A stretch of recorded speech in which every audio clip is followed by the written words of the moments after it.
Vamos a hablar de uno de los lugares más hermosos que tiene la ciudad de Lima. Un gran centro público que podría ser mucho mejor aprovechado para deleite de todos los que habitan en esta ciudad, y me refiero a la Costa Verde. Lima es la única capital de Sudamérica que tiene el privilegio de tener el mar al costado. Hoy día les vamos a contar la historia de la Costa Verde, cómo se diseñó, cómo se proyectó, cómo se empezó a construir, pero también hablaremos de su problemática.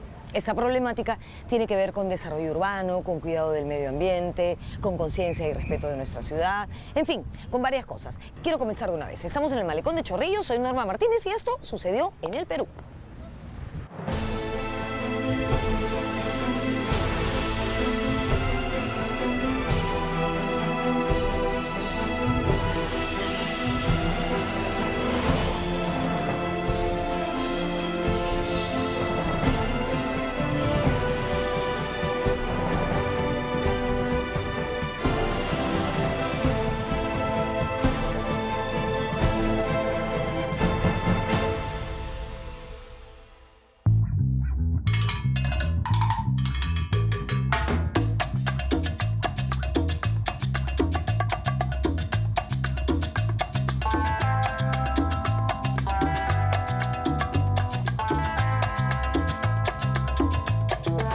El conjunto de playas que conforman la Costa Verde es el balneario de Lima. No hay otra capital en América del Sur que sea frente al mar.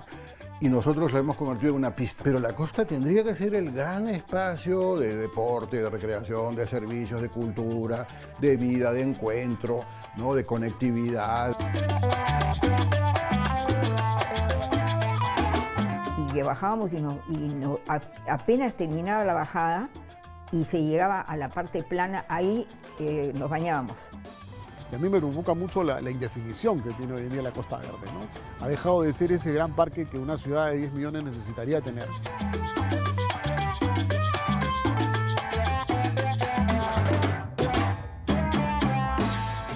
Hoy, la relación del ser humano con el mar es muy cercana, pero esto no siempre fue así. Antiguamente, para el hombre andino, el mar era una huaca, una deidad, y siempre lo miró con respeto y veneración.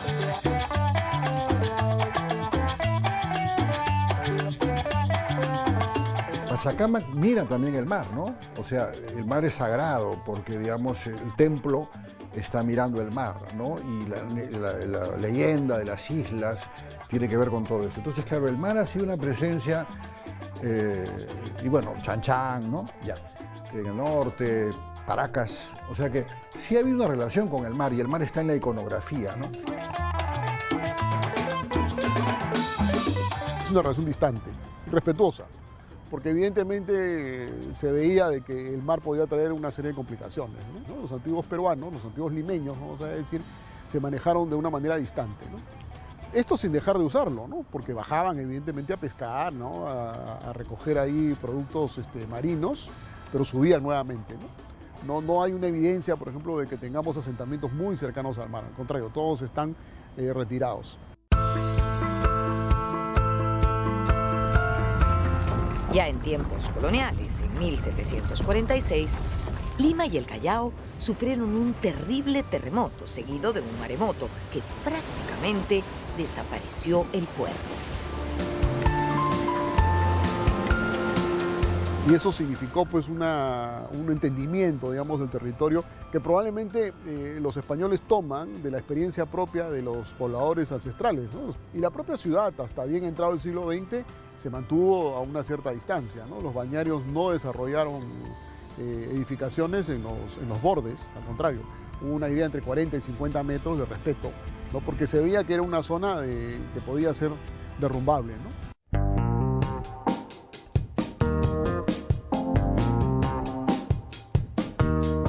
La idea de balneario surgió en Europa, en plena época de la Ilustración, a mediados del siglo XVIII.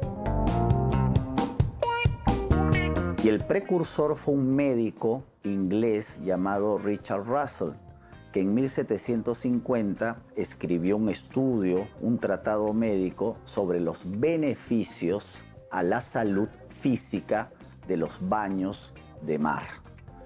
O sea, hasta el siglo XVIII la gente no se bañaba en el mar. Los que entraban al mar eran los marineros para sus actividades o los pescadores para sus quehaceres diarios.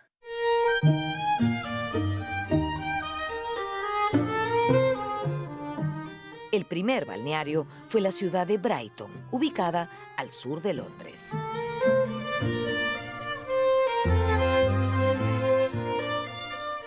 Era una caleta de pescadores que se convierte en balneario gracias al impulso del entonces regente Jorge, el futuro Jorge III, y ese modelo se repite en el resto de Europa.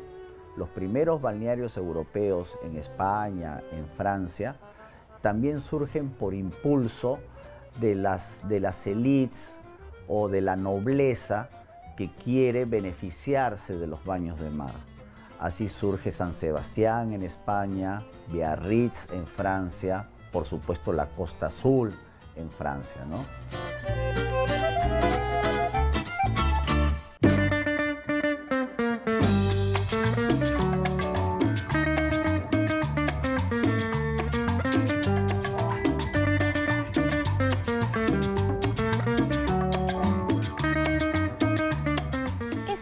Es una playa muy conocida y muy popular. Seguramente muchos de ustedes han pasado grandes veranos aquí. Es Agua Dulce, en el distrito de Chorrillos.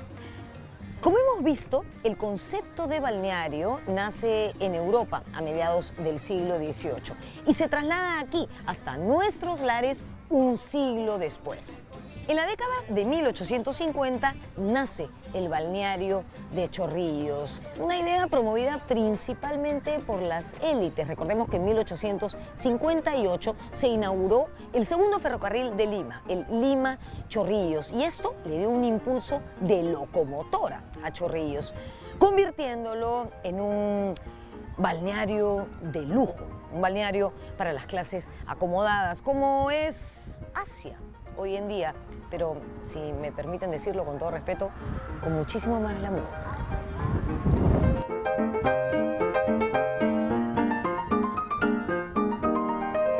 ¿Y qué cosa era Chorrillos? Una caleta de pescadores. Recordemos la historia de José Olaya, era el pueblo de San Pedro de Chorrillos, que se transforma en balneario porque en el siglo XIX, con la aparición del ferrocarril, la afluencia a los balnearios ya se, entre comillas, masificó o democratizó, donde algunas familias empezaban a construir sus ranchos y Chorrillos floreció, y según los testimonios de los viajeros del siglo XIX, en esta parte del Pacífico, el balneario de Chorrillos era el más importante, el más vistoso, el más, entre comillas, lujoso, incluso por encima de Viña del Mar.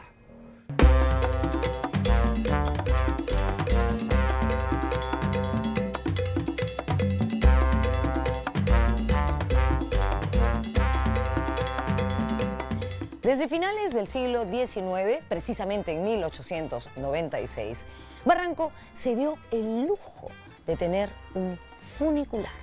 La gente podía bajar y subir de la playa usando este sistema hidráulico de pesos y contrapesos. Barranco siempre fue un lugar cuyo magnetismo va de lo bohemio a lo bucólico. Un reportaje publicado en la revista Variedades en 1918 dice algo así como que Barranco es un balneario ideal por múltiples motivos: el funicular, su vida social de discreto chismorreo y la elegancia y silueta encantadora de las barranquinas. Esta callecita, este pasaje en realidad, se llama Pasaje Funicular y es hermoso. Justamente por esta puerta se llegaba hasta el funicular.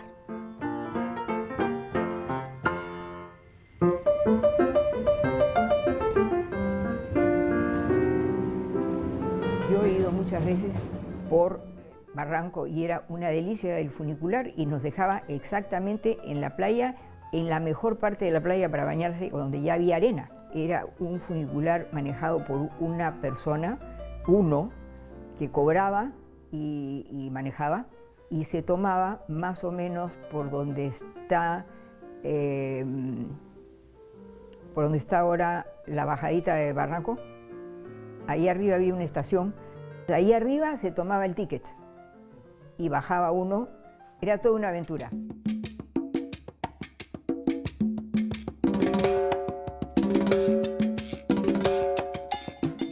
Antes de la formación de lo que hoy conocemos como Costa Verde, los limeños tenían pocas alternativas para veranear.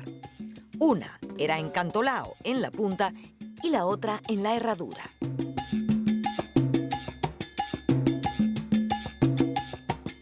Me acuerdo que algunas familias de amigos míos vivían en La Punta y yo iba, pues, en esa época el balneario era La Punta y el otro balneario era mucho más lejos, La Herradura. Entonces yo iba a Cantolao y también al otro lado. Y recuerdo mucho que caminábamos con ese aire húmedo que producen las olas fuertísimas de este mar tan bravo. La verdad es que ese mar no invitaba mucho ni a salir, sino que estas casas tenían unos subterráneos a través de los cuales llegaba uno directamente al mar y a las piedras y se bañaba y desembocaba, pues, en estos túneles que conducían a las casas.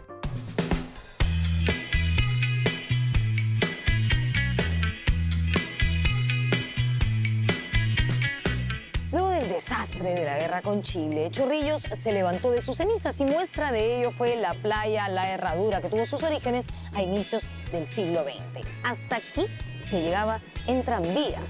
Conforme pasaron los años, en las siguientes décadas se construyeron clubes como el Palm Beach y el Samoa. Y también edificios como las Gaviotas. Es ese edificio blanco que está aquí detrás que hasta ahora sigue en pie.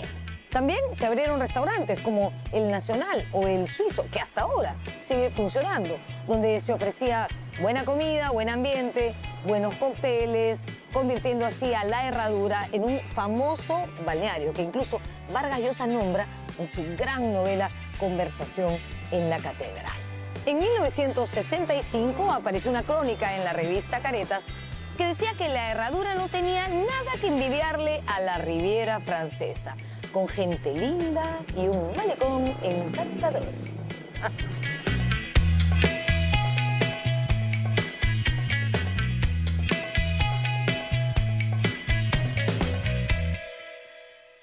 También he sido mucho la antigua Herradura. Íbamos entre La Herradura y los baños donde uno podía caminar, se podía estacionar autos, había restaurantes donde uno podía almorzar o tomar, o pedir una cerveza o tomar un pisco sour, y eso era un hecho.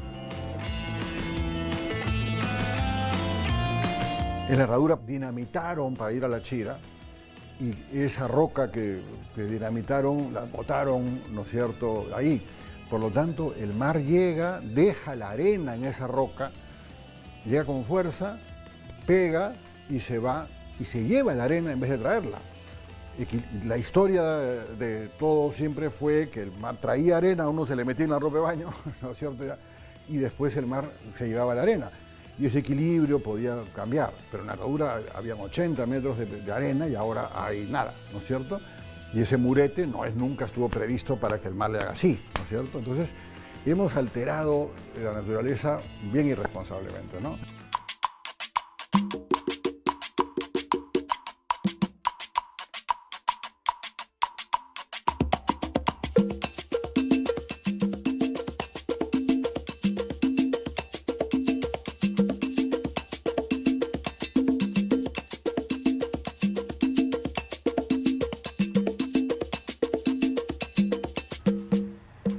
Presidente Augusto B. Leguía durante su gobierno conocido como ¿se acuerdan?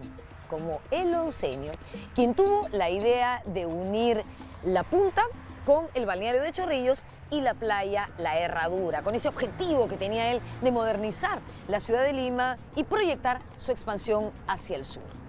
Así, el 28 de octubre de 1928 se inauguró la primera parte de la avenida costanera que iba desde Bellavista hasta San Miguel, donde yo estoy en este momento. Esa carretera fue bautizada como Carretera Patria Nueva. ¿Por qué? Porque el gobierno de Leguía era conocido como la Patria Nueva.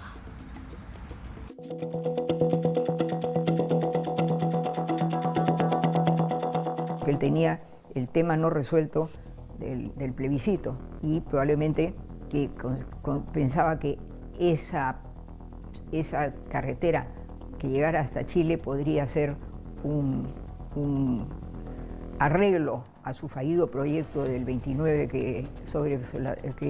que no se logró resolver. Su principal idea estaba en conectar desde la punta y que eso fuera un lugar que tuviera casas, que se fuera poblando, que el Perú, Lima, estuviera mirando hacia el mar y no dándole la espalda al mar. Y que a la vez recorriera los diferentes distritos que desde la Perla, desde la punta, pasando por la Perla, llegando hasta San Miguel y hasta la Avenida Brasil, y que llegaba a conectarse con la Avenida del Ejército y por ahí siguiendo hasta Miraflores y la Herradura.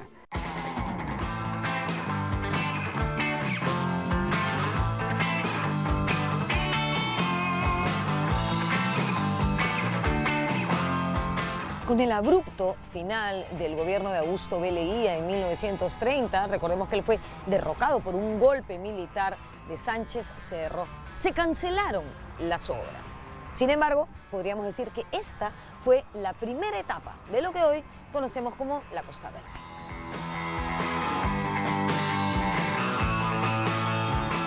Entre 1934 y 1935, el arquitecto Héctor Velarde construyó las instalaciones de los hoy famosos baños de Miraflores. Antes de eso, bañarse en las aguas miraflorinas era todo un deporte de aventura.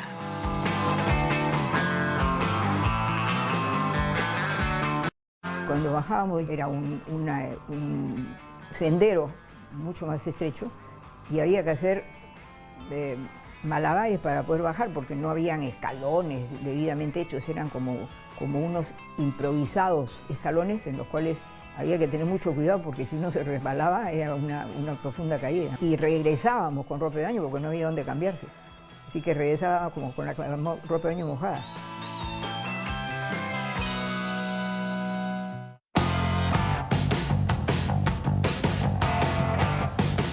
En la década de 1940, Carlos Doñi fundó el Club Waikiki, en el mismo lugar donde se encontraban los baños de Miraflores. Allí se formaron las primeras generaciones de surfistas peruanos. Por esos años no existía la pista y las olas podían alcanzar incluso los 3 metros de altura.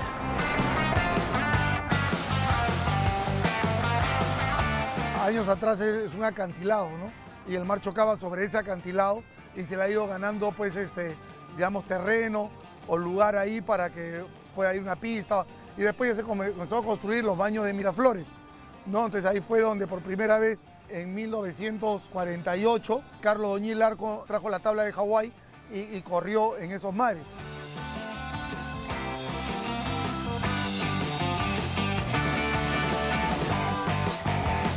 ¿Tú sabes qué cosa eran los chorrillos?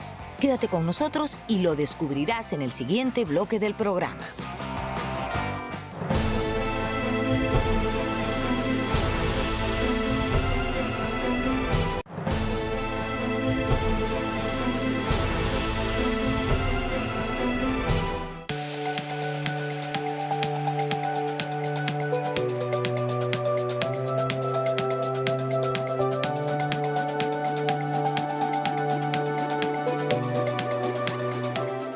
Ingeniero Ernesto Aramburu Menchaca, quien tuvo la idea de hacer un circuito de playas y una vía para autos que conectara Chorrillos, Barranco, Miraflores, San Isidro, Magdalena y San Miguel. Él decía que si en Europa existía una costa azul francesa, bien Lima podía tener una costa verde. ¿Por qué verde? Porque él planeaba sembrar vegetación en los acantilados. Él decía que Lima no miraba el océano. De hecho, tenía una frase, decía que Lima era un ciego con vista al mar.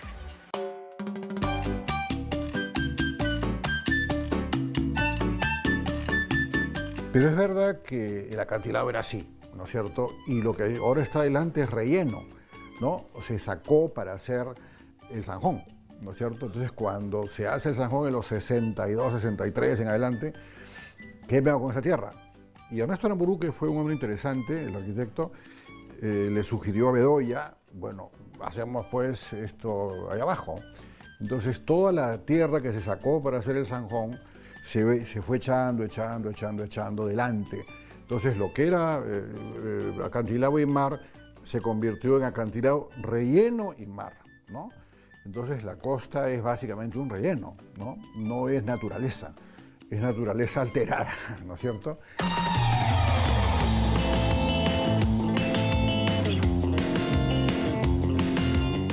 Estos acantilados empezaron a despertar el interés de la gente a través de los proyectos que iba ejecutando el arquitecto Aramburu, y que él mismo dirigía. Yo recuerdo haber ido mucho a bañarme a esa Costa Verde, que había que hacer algunas maniobras complicadas para llegar a ella, y me acuerdo de haberme encontrado que él estaba a pie, o no sé en qué se movilizaría, pero estaba dirigiendo. Él mismo dirigía y tenía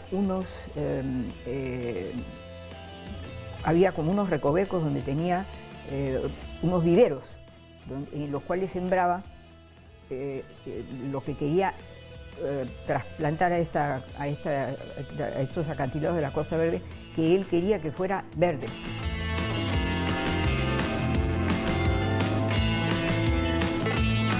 Para hacer realidad este megaproyecto, la primera cosa era ganarle terreno al mar. ¿Cómo se hizo? Construyendo espigones que contribuyeron a domesticar el fiero oleaje del Pacífico. El primer espigón de la playa Barranquito fue construido con las piedras del Panóptico. ¿Se acuerdan lo que era el Panóptico? La penitenciaría de Lima, que quedaba donde hoy queda el Sheraton, al lado del Centro Cívico, frente al Palacio de Justicia.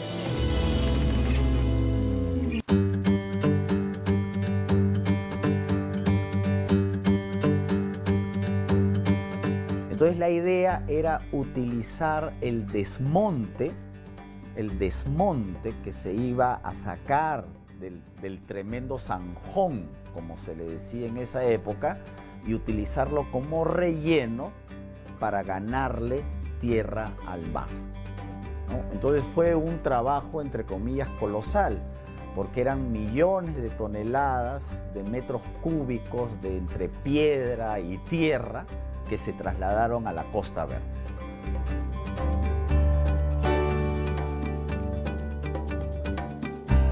Y vino todo este tema de los espigones y la posibilidad de hacer playas. Entonces Lima se convertía pues en una ciudad que iba a tener una ciudad balneario, ¿no? Cosa que no era, ¿no? Porque si bien es cierto existían los balnearios, así le llamábamos nosotros, o le llamaban los antiguos a Miraflores, a Barranco o a Chorrillos, Lima se convertía ya en una ciudad balneario, ¿no? Una ciudad que francamente tenía playas más allá de la Herradura, Agua Dulce o Barranquito, que era lo que todo existía. Entonces apareció esta gran idea de volcar la ciudad hacia el mar, ¿no? Que de alguna manera ha sido un proyecto interesante, pero que no ha tenido pues una formulación adecuada posteriormente, ¿no?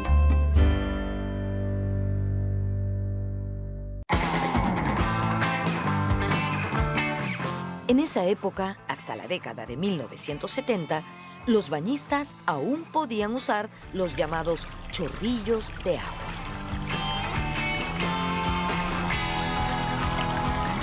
Entonces era otra forma de disfrutar del mar, porque finalmente encontrabas un escenario con mucha arena, tenías que correr hasta la misma playa porque te quemaba la arena, y encontrabas un riachuelo donde habían hasta camarones, donde te podías bañar, y final del día, digamos, de todo ese momento inolvidable o bonito de la playa, ibas a los chorrillos que le llamaban, y en el mismo cerro que bajaba el río Surco poder bañarte, ¿no? Y quitarte el agua salada y poder subir a tu casa, ¿no? Era una ducha natural, ¿no?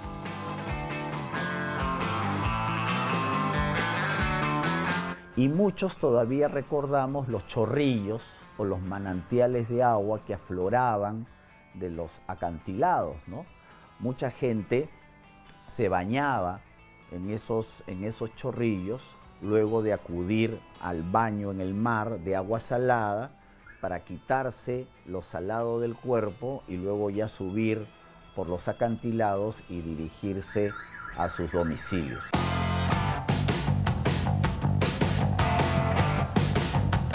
Uno de los primeros perjuicios que trajo la formación de la Costa Verde fue que ya nunca más afloraron los chorrillos.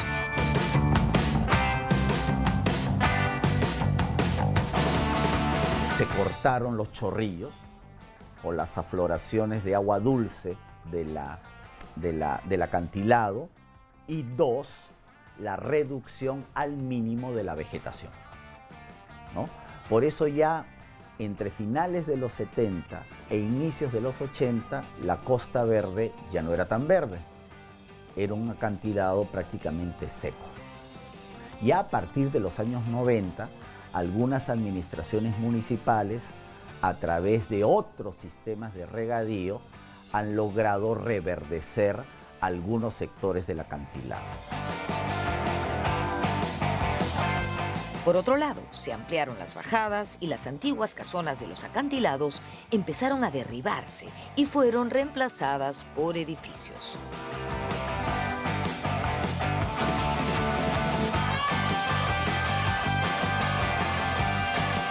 Cuando se terminó de construir el pont y se empezó a hacer el relleno, ¿no? Se ampliaron los accesos, ¿no? Se amplió, por ejemplo, lo que es la bajada Balta, que antes era exclusivamente peatonal, ¿no? Y por supuesto que se amplió la bajada más importante, que era la bajada de Armendáriz, ¿no? Y lógicamente empezaron a multiplicarse, también por el crecimiento económico en los años 60, los edificios, pero arriba del acantilado, ¿no? O sea, los edificios de Miraflores y de Barranco sobre todo, ¿no? Los edificios residenciales fueron la bajada Balta, la zona de la bajada de Armendáriz y el tramo que está al centro, entre la bajada Balta y la bajada de Armendáriz, y el famoso malecón de los ingleses de Barranco, ¿no?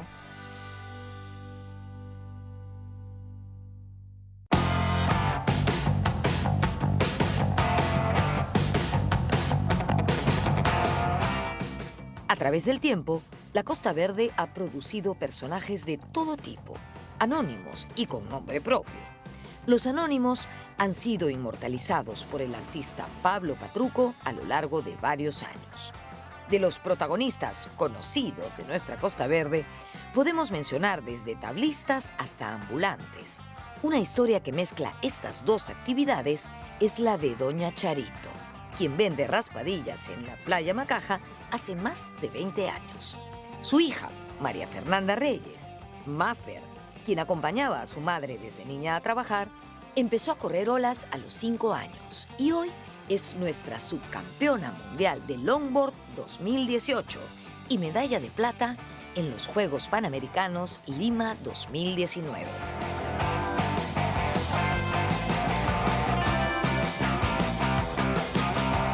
¿Hace cuántos años que usted vende raspadillas aquí en la Costa Verde? 22 años con este año. 22 años con este año. Usted es mamá de una campeona de tabla, además, ¿no? Ah, sí, de Mafer, de Mafer. De Mafer, porque la traía de chiquita acá a la playa. Muy bebé, muy bebé. Ella ha nacido acá en la playa, comadre. Ajá, O sea, prácticamente. sí. ¿Qué raspadilla me voy a comer hoy? A ver, de fresa, mango, lucma. A ver, espera, a ver si me alcanza la plata. 5 es, ¿no? Sigue. A ver, 1, justo, tengo 5.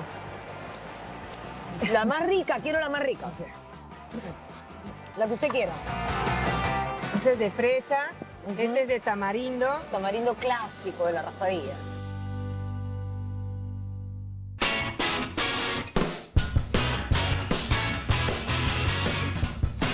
Después hay los personajes, los barquilleros, que venden ahí en la playa de la Pampilla, en Redondo, en Punta Roquitas. Yo hace tiempo ellos me iban y me cobraban hasta el colegio. Yo creo de que el surf es un estilo de vida, ¿no? Y el estilo de vida es un estilo de vida simple, sencillo, no necesitas mucho para jugar, digamos. Puedes jugar solo, ¿no? Puedes comprar una tabla y entre varios jugar como una pelota de fútbol, ¿no? Entonces creo que el espacio público es gratuito, entonces los tablistas en realidad tenemos ese contacto natural, simple, con una relación con el mar, ¿no? Con la naturaleza, con todo el entorno.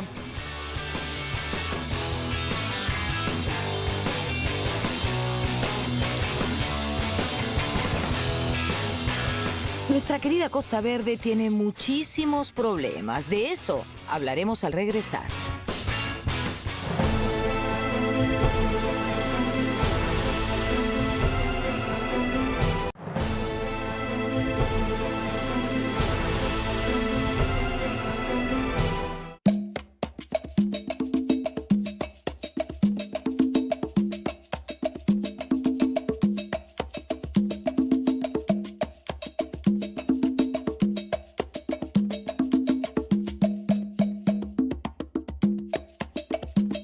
En el año 1995, la Municipalidad de Lima implementó un plan maestro de desarrollo de la Costa Verde.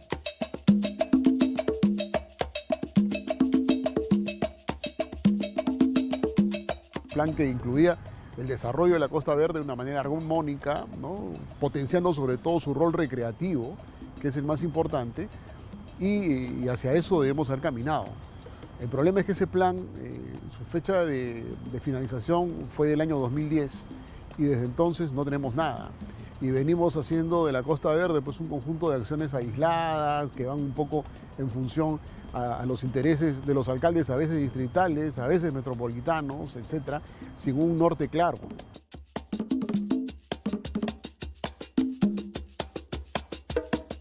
Hoy, la autoridad del proyecto Costa Verde es el organismo descentralizado de la Municipalidad de Lima, encargado de coordinar con los alcaldes de los 6 distritos ribereños las acciones para el ordenamiento de la zona y la promoción de obras de infraestructura.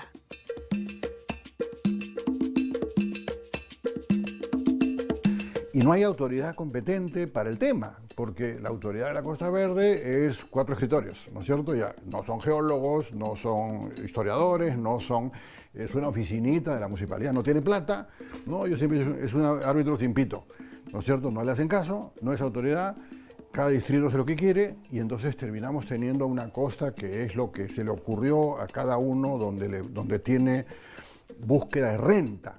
Porque cada municipio dice ya, como yo mis votos los tengo arriba y no abajo, lo de abajo me sirve para sacar plata para gastarla arriba, más que para hacer un manejo de bahía, ¿no? El Callao no es parte de la autoridad de la Costa Verde y así. Entonces, es la bahía, no son 6 distritos.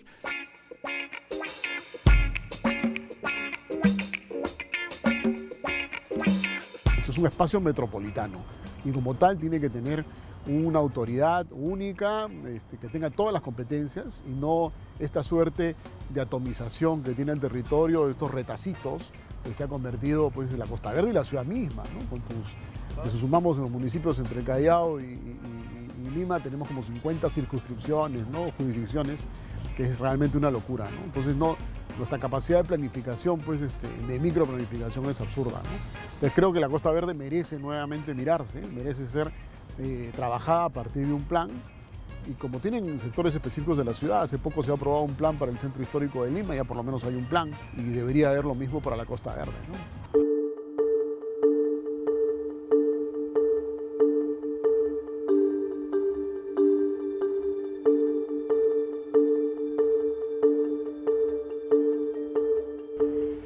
Los problemas más graves que se ciernen sobre la Costa Verde no son recientes, son de larga data y creemos que principalmente son 3.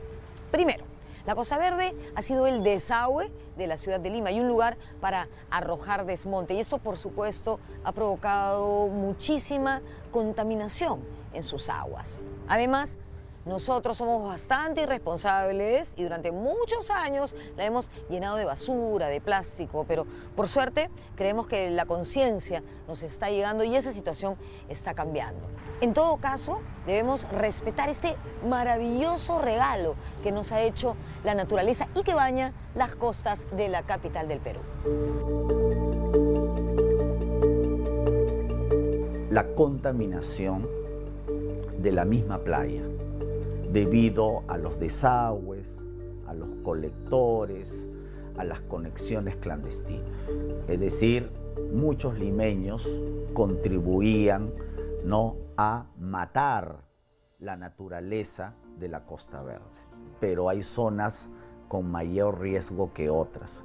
También habría que anotar que a partir del año 2000, ¿no?, a partir del año 2000, la parte de San Isidro, Magdalena y San Miguel se fueron transformando lentamente, ganando terreno al mar, ¿no? Y eso a raíz de la construcción de la estación central del Metropolitano, ¿no?, que es el mismo esquema del Zanjón. Es decir, todo el relleno que se extrajo para construir la estación central del Metropolitano, es decir, frente al Centro Cívico y el Palacio de Justicia, se utilizó para eso, ¿no?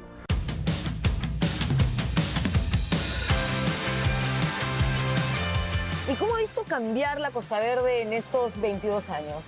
Bueno, aunque no ha cambiado en su totalidad, a como era años atrás, la escalera donde era una muladar de que la gente pues se orinaba, ¿no? Claro, y olía muy feo, pero con los cambios de distintos alcaldes ha mejorado, como hoy en la actualidad se puede recibir bien a los turistas más que nada, ¿no? Estas son las cucharitas de reuso, ¿no? O sea, como que para reutilizar, reciclar, sí, reutilizar. También tengo también las cañitas también de... Ah, qué buenas estas cañitas. Sí. Pero algunas personas muchas veces te piden pues porque quieren algo durita, pues, ¿no? Pero es poco, ¿no? Lo que se utiliza. Claro, hay que acostumbrar también a la gente ya a ser más responsable con su consumo, ¿no es cierto? Sí, más que nada por el bienestar de los seres marinos que se ahogan y se está exterminando. Que son nuestra familia. Claro, también, ¿no? claro. No son animales, todos somos parte... Claro, de cuidar el planeta Tierra, ¿no? Claro que sí. No solamente porque es Miraflores, sino cualquier distrito donde vivamos tenemos que dejar en orden. Con eso me quedo. Y acá son las 5 luquitas. Muchas gracias. Muchas gracias, Charo. Un abrazo a Mafer, por favor. Y nada, que sigas dándonos estas cosas tan ricas. Muchas gracias, muchas gracias. Chao, chao.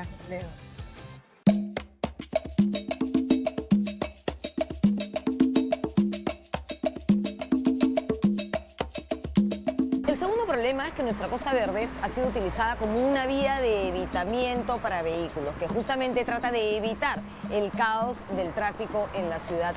Y esto es inconcebible, porque nuestro gran centro de recreación no debería ser una vía para vehículos, no debería favorecer a los vehículos. En todo caso, debería favorecer a las personas. ¿No creen?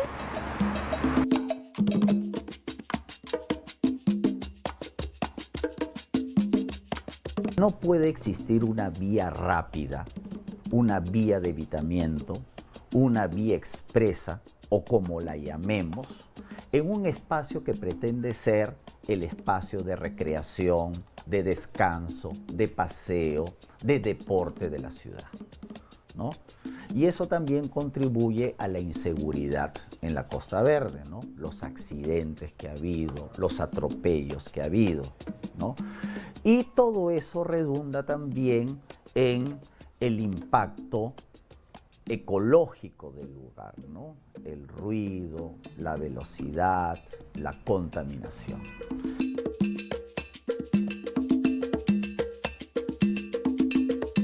O que no sea una pista, ¿no es cierto?, donde no caben los autos, porque las carreras son estrechas y por lo tanto te atollas abajo. Claro, o sea, es decirle a la costa, resuelven lo que yo no soy capaz de resolver arriba.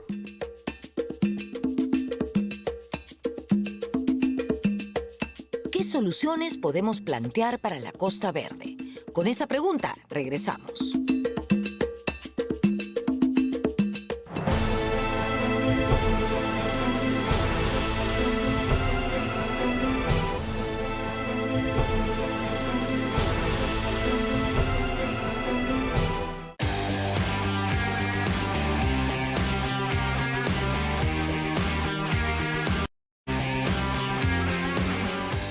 El tercer problema es la proliferación de construcciones, de edificios de vivienda, de restaurantes, que le quitan toda la hermosura natural a nuestra Costa Verde. Muchas de estas edificaciones están en los acantilados y los expertos dicen que esos acantilados no han sido tratados de forma adecuada para soportar estos edificios. La proliferación de construcciones, además, en muchas zonas nos impide contemplar la belleza de nuestra bahía.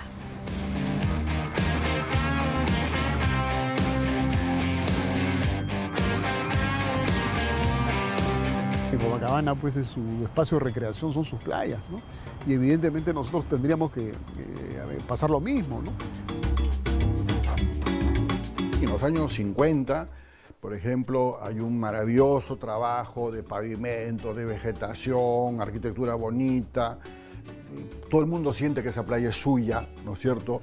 Río es el mar, Río es la playa, Río es Copacabana, Río es, ¿no es cierto?, la música, la cultura, ¿no?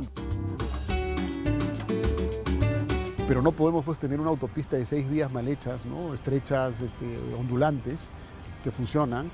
No podemos hacerlo porque tenemos unos acantilados que son peligrosos y que no han sido debidamente tratados, ¿no?, para que esta situación de riesgo se mitigue, ¿no?, que es lo que debe suceder con las situaciones de riesgo. Entonces, tenemos un proyecto por hacer y también tenemos un tema de gestión.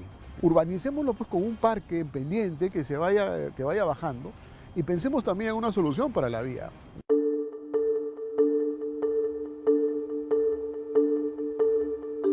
En los últimos tiempos hemos visto alarmados una serie de deslizamientos en los acantilados que incluso han traído consecuencias mortales. Pero no solo eso. Si pensamos en el pasado, el terremoto de 1940 en Lima demostró lo que puede ocurrir con los acantilados de nuestra Costa Verde. Vemos que lo primero que se deslizaba era justamente el acantilado. Basta ver las fotografías de Barranco y sobre todo de Chorrillos para ver cómo quedó el acantilado. Es más, hay un video del terremoto de 1940 tomado desde el mar, donde se ve cómo el acantilado está colapsando. Es decir, hay que estar simplemente relativamente informado para saber que ya no solamente por cuestiones paisajísticas, sino también por seguridad, el acantilado debe ser declarado zona intangible.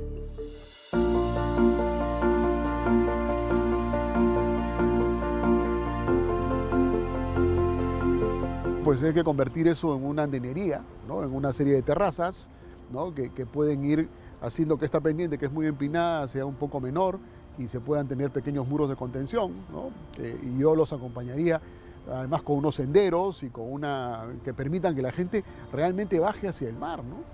Porque ya hemos tenido no solamente el problema ha sido el derrumbe y el cierre de esta vía expresa que se ha generado sobre la Costa Verde, sino que hemos tenido también un colapso peatonal, ¿no? Entonces la cantidad de gente que fue en fiestas a la Costa Verde no pudo salir, porque no hay suficientes zonas de escape o de subida. No quiero ni imaginarme en el caso de un siniestro, ¿no es cierto? O sea, estamos hablando que necesitamos muchísimos accesos. Y yo creo que es importantísimo que esos accesos se generen. Y eso puede servir también para asegurar los acantilados.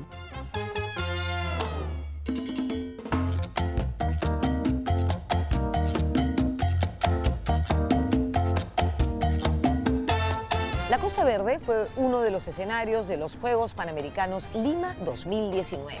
Aquí ocurrieron las competencias de patinaje de velocidad, voleibol playa, BMX, ciclismo de ruta y paraciclismo de ruta. Sin duda, este fue un gran ejemplo del buen uso que se le puede dar a la Costa Verde como el gran centro recreacional que la ciudad merece y necesita. Es un súper lugar para hacer eventos de todo tipo, artísticos, deportivos y cualquier cosa que se nos ocurra.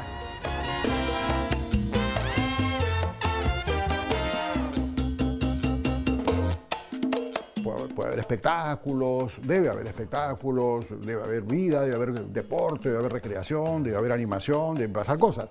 Mistura pasó en la Costa Verde, 500.000 de personas, ¿no es cierto? Ya. Y era segura, no iba a pasar nada.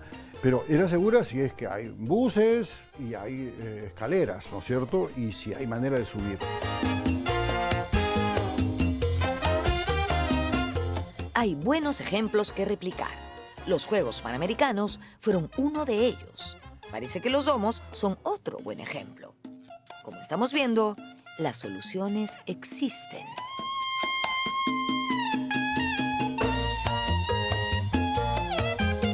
Urbanicémoslo pues con un parque pendiente que vaya bajando y pensemos también en una solución para la vía, ¿no? En todas partes estas vías, cuando se han querido generar estos parques, estoy pensando en el caso de Madrid con la M30, a partir de recuperar la zona del Manzanares, se soterró la vía. Evidentemente en la Costa Verde no se va por soterrar, pero sí la podemos techar. Por lo tanto, imaginemos que podíamos tener una terraza intermedia que podía tener la distancia y poder generar una especie de malecón interesante y devolverle el nivel recreativo que esta ciudad necesita, ¿no? Y vamos asegurando también los acantilados de esa manera y vamos protegiendo la vía y vamos generando una serie de aspectos que tienen que estar planteados a partir de un plan con una idea potente.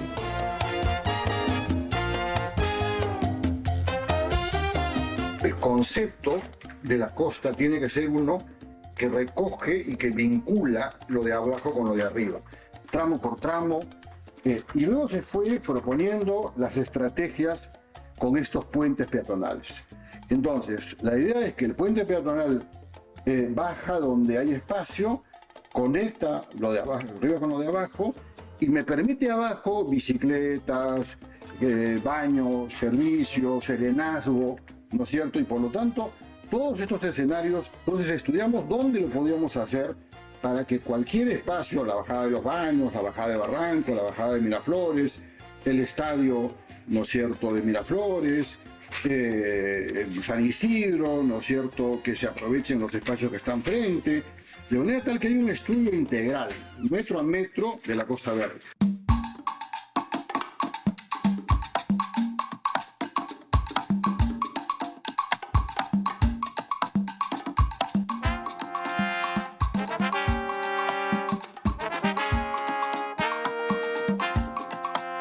Todos estamos de acuerdo en que la Costa Verde es uno de los lugares más hermosos de la ciudad de Lima. Pero es necesario, es imprescindible tener un plan para su desarrollo. Un plan que esté por encima de las peleas entre distintos municipios, un plan que permanezca y no cambie con cada nueva gestión municipal. Me refiero a un plan de desarrollo global con miras hacia el futuro. El mismo plan que necesitaría la ciudad de Lima, evidente, y tantas otras ciudades del país. Sabemos que cuando nos proponemos algo, somos capaces de lograrlo. Hay que ponerle atención a cómo se están desarrollando nuestras ciudades. ¿No creen? Nos vemos en la próxima.